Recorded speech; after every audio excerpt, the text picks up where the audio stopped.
My involvement in Bindoo goes back to the very early days, and in fact the very early days of the business here. It was indeed with an entity called Future Wind Partnership, which predated Airtricity, that we first went out and actually looked for landowners to become involved in wind energy. So about 97, 98 we would have placed an ad in the Farmers Journal, and in reply to that ad we would have actually made contact, I think, with Bernard Hannigan in the vicinity of Bindoo. And from that made contact with Norman Wilson and Sean Clark, and then actually put together the large project up in the Bindoo area that's currently being opened. In 1987, at this very spot, I was introduced to a man called Paul Dowling from Airtricity by a neighbour, Bernard Hannigan, who answered an advertisement in the Farmers Journal. Airtricity was looking for sites for wind turbines. I got speaking to some of my neighbours and they were all for it. Everybody was very enthusiastic about the turbines in the future. So we put it on paper, on a map. A few of the landowners helped me out with it. One in particular, Sean Clark, he was a huntsman and knew the locality and boundaries. So we sat down at a table and we got all the maps we could get and marked X's on the tops of the hills, roughly 300 metres apart, and sent that back up to Airtricity. That time Paul Dowling was working out of the boot of his car, and I think Airtricity wasn't long after starting up, and he had a big workload for himself, and eventually he came back and said, we're putting this in for planning permission. I think that might have been in around about 2000 or 2001.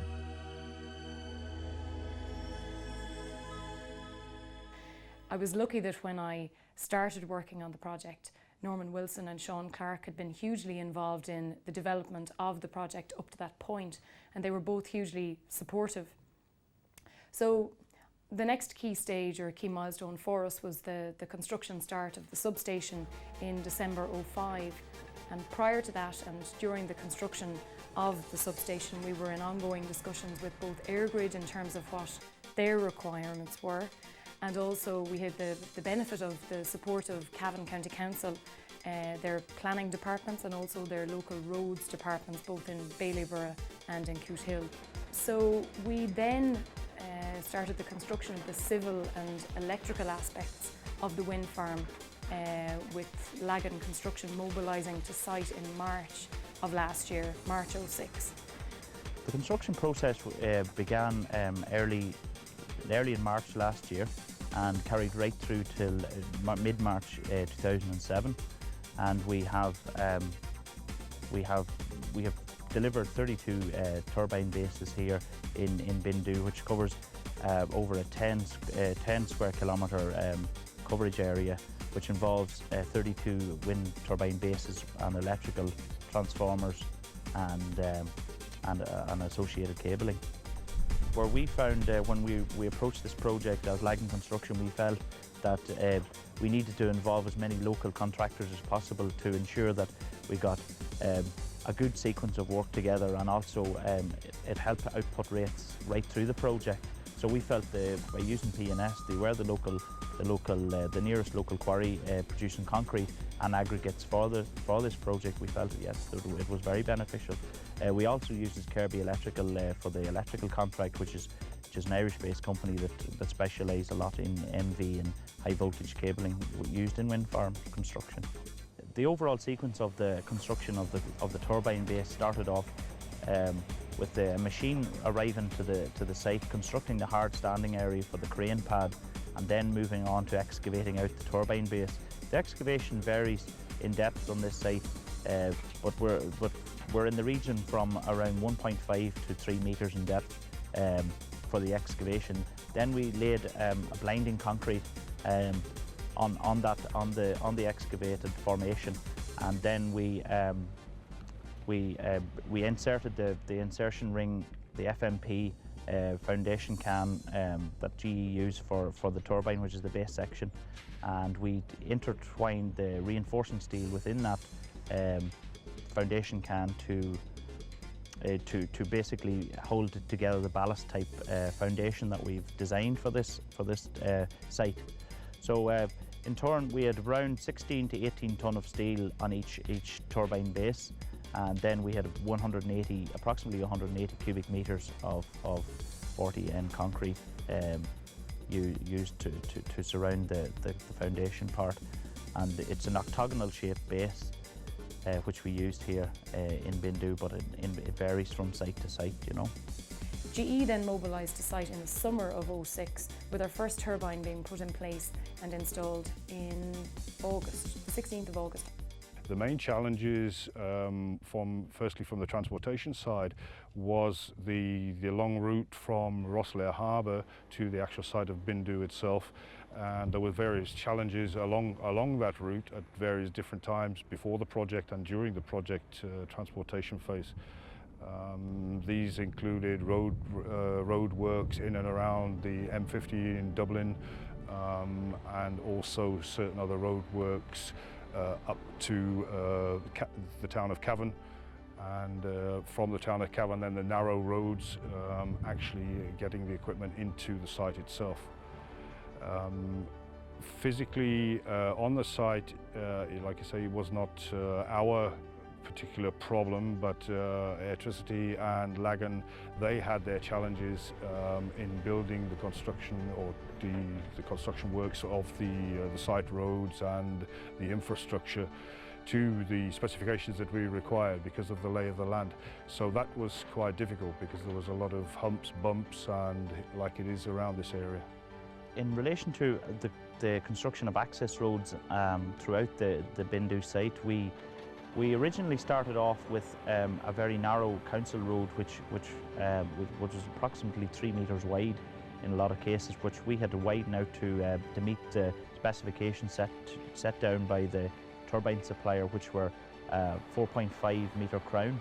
So we had to widen approximately 5 kilometres of council roads, and within that we had to also form in the new about 5 kilometres of access roads within the landowners' lands here, which involved breaking through some ditches and forming new lanes and access roads and bell mouths towards the turbines.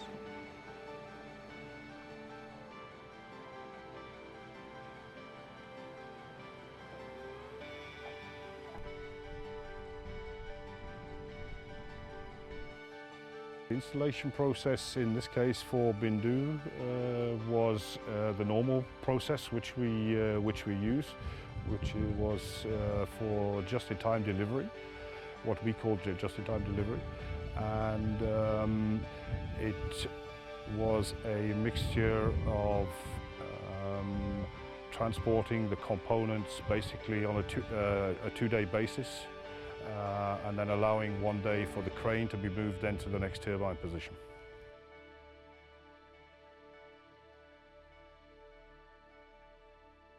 So then we energised the substation on the 13th of November and generated our first units of green electricity 3 days later.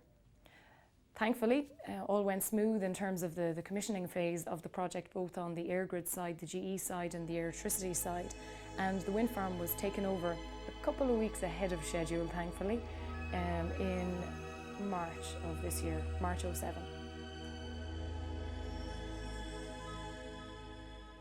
We had sold the site for the substation to Airtricity.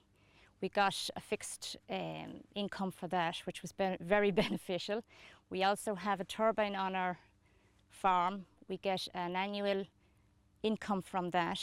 We were also paid for our roadways, and the income is very valuable. It's kind of put back then into the farm, and so it has been a great advantage to the overall farm income in the year, and will be for the next 25 years, please God.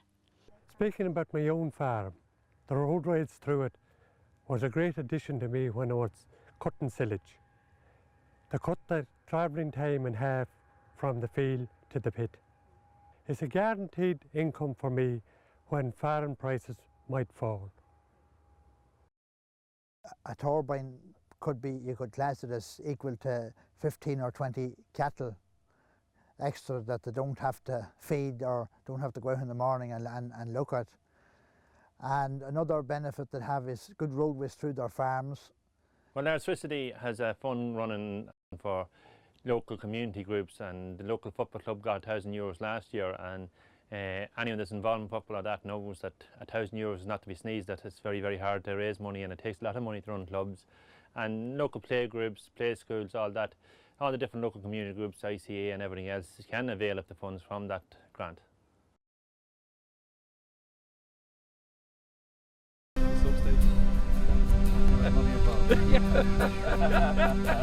I don't go there.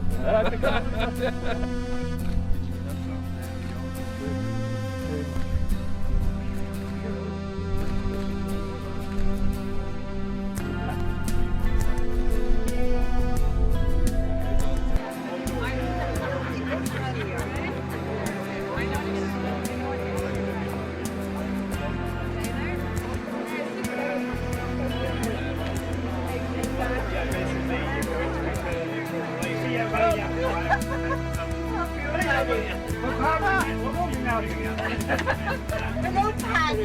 It's good to see you. Oh, do you know which ones are which turbines are going to specifically? I don't know. George, what's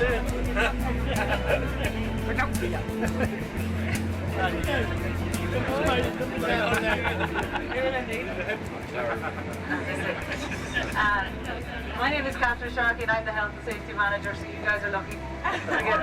You'll get the full version. But basically we are going to an operational wind farm site, and as such there are risks associated with that.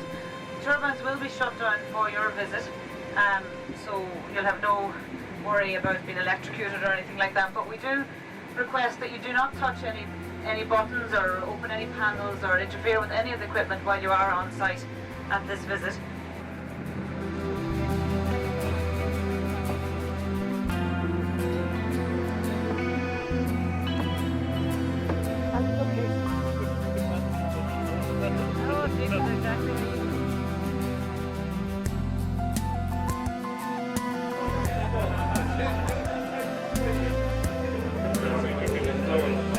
You've got seats next to the first part, rails, and then it's just open up the last. No, this is on each platform there.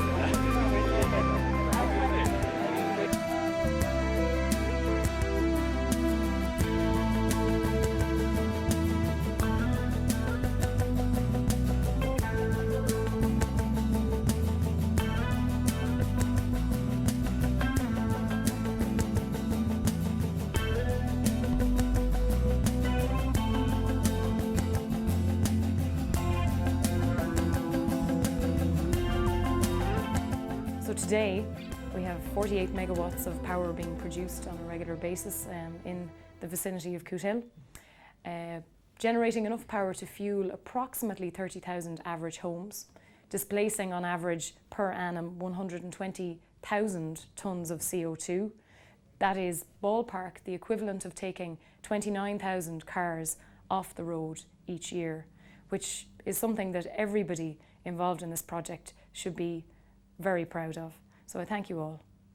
I think quite clearly at this stage Airtricity are the leading wind power developer in the island of Ireland, and we believe that that's going to continue for the foreseeable future. So intrinsically it's how quickly wind power develops on the island of Ireland, and we see very bright prospects for wind power on the island of Ireland with the inclusion of the new Green Ministers in the government.